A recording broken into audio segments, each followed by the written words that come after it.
papuci și în pantaloni scurți, direct de pe masivul Rarăul. Pietele Doamnei se află acolo.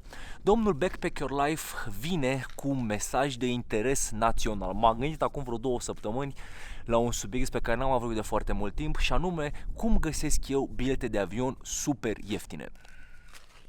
Flexibilitatea, și aici avem două lucruri mega importante. Flexibilitatea pe date, punctul numărul 1. Să zicem, de exemplu, că tu vrei să zbori de pe 1 până pe 16 februarie în Franța, da?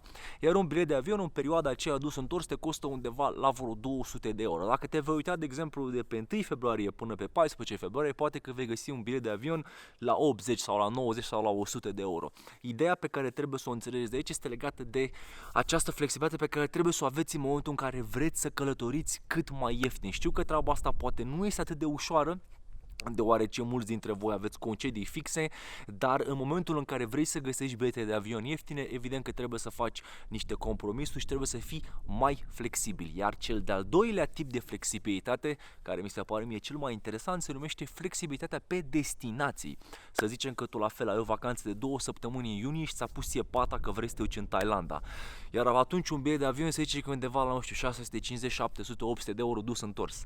Dar dacă vei căuta prin țările de lângă Thailanda, să zicem, nu știu, Vietnam, în principiu Vietnam se zboară destul de decent, poate că în aceeași perioadă vei găsi un bilet genial la 500 de euro sau 400 de euro dus întors. Așadar, nu vă mai puneți în cap, domne, să mergeți să vizitați o singură destinație. Dacă voi v-ați gândit în decembrie, băi, eu în iulie am vacanță, vreau neapărat să mă duc în Thailanda, dar vreau să mă duc și ieftin, s-ar putea să nu poți să faci chestia asta. Mindset-ul trebuie să fie în modul următor: bă, eu în iulie am 2 săptămâni de vacanță. Aș vrea să mă duc undeva, dar ăștia sunt banii pe care i-am disponibili și aș vrea să mă bucur la maxim de acești bani. Unde mă pot duce? După care cauți, vezi destinația care ți se pare cea mai ok, te apuci, cauți informații legate de viza și alte nebunii, îți iei biletul și asta e.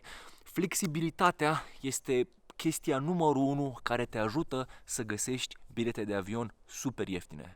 Iar acum secretul și subiectul principal al acestui video se numește ieftinoarie.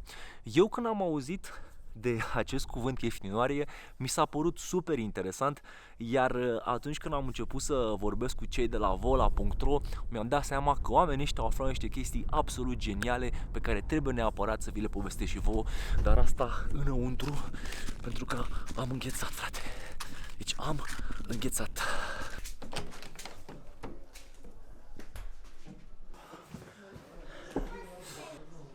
Noi, ca și clienți, facem toate eforturile posibile pentru a afla secretele agențiilor de turism care obțin bilete de avion super ieftine.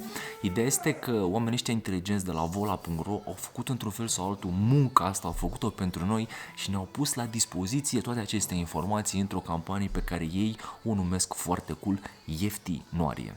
Ei au aflat că biletele pe care le cumpărăm în luna ianuarie sunt mai ieftine cu până la 60% decât în restul anului. Iar întrebarea foarte firească este: băi, dar de ce sunt biletele de avion mult mai ieftine în ianuarie? Iar răspunsul este unul destul de logic.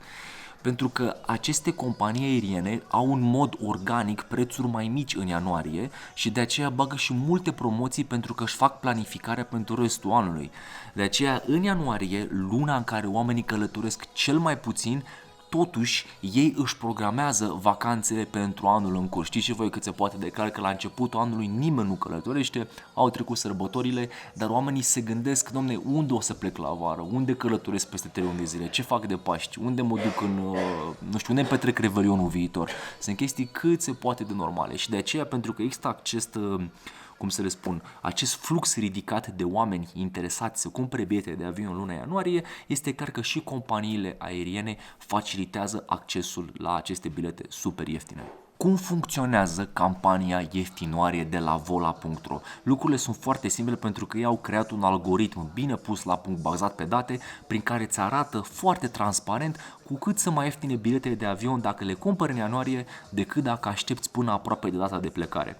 De fiecare dată când cauți pe site-ul vola.ro, acolo vei putea vedea cu ce procent sunt mai ieftine biletele, iar dacă dai click pe linkul de ce mai ieftin, se va deschide un grafic ce îți arată cu cât pot fi mai ieftine biletele de avion până în luna plecării. Pentru a ne convinge că această campanie ieftinoarie se găsește numai la vola.ro, aceștia au adus și o grămadă de parteneri externi care pun la dispoziție diverse premii. De exemplu, în momentul în care facem o rezervare de bilete de avion în ianuarie, primim garantat un voucher în valoare de 70 de lei pentru călătorii dus-întors la aeroporte de la FreeNow, fostul Clever. Voi știți din videoele mele că eu am folosit foarte mult FreeNow când am fost prin București și mi se pare super ok.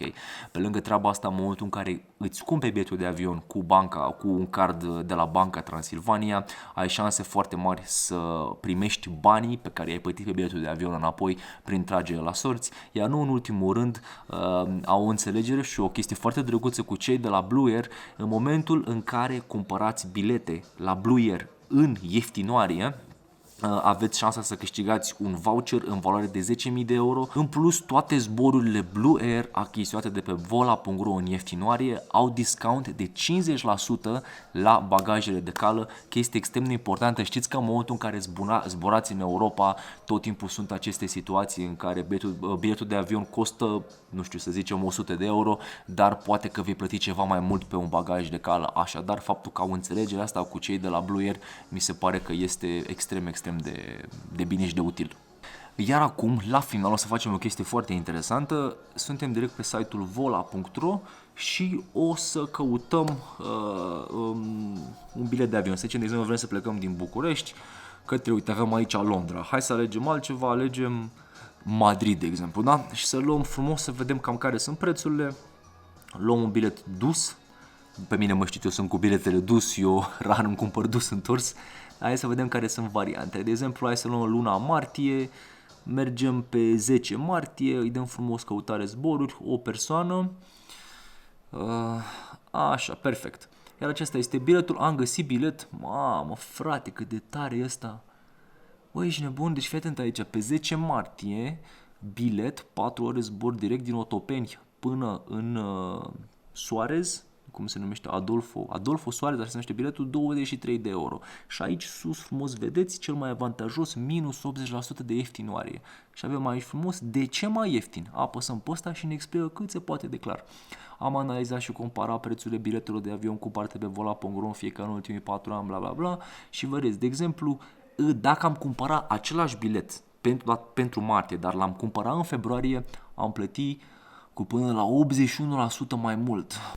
Care este scopul acestei campanii? Din punctul meu de vedere, și cred că asta este și ideea, ei vor să ne educe într-un fel sau altul pe noi, potențialii clienți și călători, astfel încât să fim ceva mai organizați și să ne cumpărăm biletele din timp, astfel încât să le găsim la un preț foarte bun, iar banii care ne rămân și să-i folosim la alte nebunii, să-i folosim în a avea experiențe mai interesante de-a lungul călătoriei și de a ne bucura mai mult de lucrurile pe care le vom face în călătorie. Ideea este că în momentul în care pleci într-o vacanță, cheltuiești foarte mulți bani până ajunge la locul pe care vrei să-l vizitezi. Așadar, tu dacă poți să-ți minimizezi aceste costuri, sau hai să nu spunem minimizezi, să spunem eficientizezi, da? Dacă tu poți să faci treaba asta și dacă poți să cheltuiești banii mai bine, până în momentul în care ajungi în vacanță propriu-zis, treaba asta te va ajuta foarte mult și până la urmă asta înseamnă ieftinoarie. Pentru că biletele sunt ieftine, noi mergem, cumpărăm în ianuarie și suntem ceva mai organizați când vine vorba de vacanța noastră. Ok, cam asta a fost. Chestia care mi se pare mie foarte tare la această campanie este legată de transparență. Iar asta consider că este un lucru extrem de important. Faptul că acolo pe site poți să vezi exact cam cât ar costa biletele dacă nu le-ai cumpărat acum, mi se pare că te ajută foarte mult, unul la mână și doi la mână, cum am spus și mai devreme, faptul că ne educă să fim puțin mai organizați, pentru că acum, să fim serioși și sinceri, cu toții dorim să călătorim oricând vrem noi, unde vrem noi și cât mai ieftin. Dar în principiu nu prea se poate. Și de aceea, dacă suntem ceva mai organizați în legătură cu lucrurile pe care vrem să le facem, mai ales în momentele în care avem o viață cât se poate de normală și știm că timpul în care putem să călătorim este unul într-un fel sau altul limitat, dacă noi știm chestia asta și suntem organizați, putem să salvăm bani, chestie extrem de importantă. Adică faptul că poți să-ți iei un bilet cu până la 60, 70, 80% mai ieftin, nu e de aici de acolo, noi aici nu vorbim de reduceri de 6, 7, 80%, da? De exemplu, pentru reducere de 10%, eu, Cătălin, nu mi-aș lua bilietul de acum pentru iulie, să zicem, vă spun că se poate declar. Dar pentru reducere de acest gen de, nu știu, 50 până la 80%, mi se pare că este mega, mega ok. Aveți frumos linkul în descriere, la fel o să vă mai pun linkuri pentru câteva videouri pe care cei de la Vola le-au făcut, video promoțional în care vă mai explic câteva chestii foarte interesante. Așadar, sfatul meu pentru voi, programați-vă vacanțele din timp. Dacă vreți să economisiți bani, intrați pe site-ul vola.ro și verificați acolo, căutați, faceți-vă research-ul, nu trebuie să vă grăbiți absolut deloc, mai aveți timp, dar este foarte important de înțeles că această lună, ianuarie, este de departe cea mai bună pentru a vă putea cumpăra bilete de avion de pe vola.ro. Vă mulțumesc foarte mult că v-ați uitat la mine, noi suntem aici pe masivul Rarăul și mi se pare absolut genial.